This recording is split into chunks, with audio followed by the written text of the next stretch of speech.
there's a very structured framework for energy production, which is OPEC and OPEC plus. They have done not just the Middle East, but frankly, the Middle East plus United States, the best job possible to basically get the maximum demand so that there's as much energy as possible. The reasons that Europe are in an energy crisis really should be discussed honestly.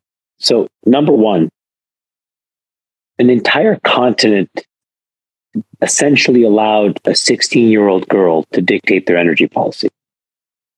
And when Greta Thunberg was able to shame an entire continent into basically walking away from nuclear and not really evaluating how you can actually have energy independence, what they did was they put Europe in an incredibly fragile position. And at the beginning of this war, it wasn't clear how much damage the lack of Russian energy would do to the European economy. But now it's absolutely clear. How did they not see that, Chamath? We said it on the pod. We said it on the pod in February. How did they not? I mean, Trump said it years ago. I mean, the first thing we said. How is it not obvious? The problem is you had these, look, to be honest, you had these two goofballs. You had a goofball on the left, which was a 16-year-old girl who knew nothing.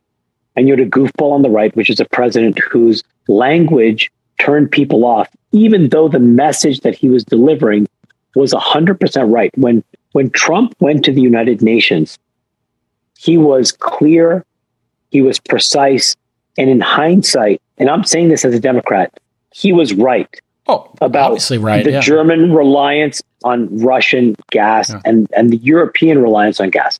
What did they think would happen? The important thing was the reaction. Remember the German delegation snickering while he was talking? They were laughing. They were laughing. But we're missing the real lesson. The real lesson is that in all of our haste to basically overtly judge Trump because of his delivery and his personal style or whatever, we ran towards a 16-year-old person who has no rooting in science or technology to dictate the energy policy of an entire continent. I mean, she was nominated for a Nobel Prize. Just to remind you guys, this is how insane all of these people were. So in an effort to virtue signal to the hilt and beyond, what we essentially did, what the entire world did, was turn a blind eye to science and turn a blind eye to mathematics and simple understanding of supply and demand. And so now you have this situation where the entire continent of Europe is probably on the precipice of, at the minimum, a recession.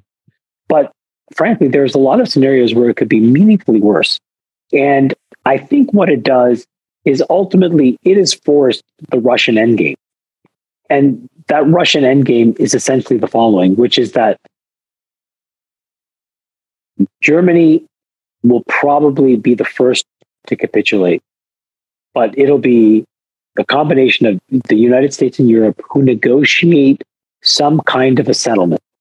They have to fold. And the reason, well, without calling it folding, I would just say there's a settlement. And the reason the settlement is necessary is you're going to start to impact tens of millions of people's lives in an incredibly arduous way. And those people are asking their leaders to tell them why it's worth it. That's why you're seeing protests all around Europe.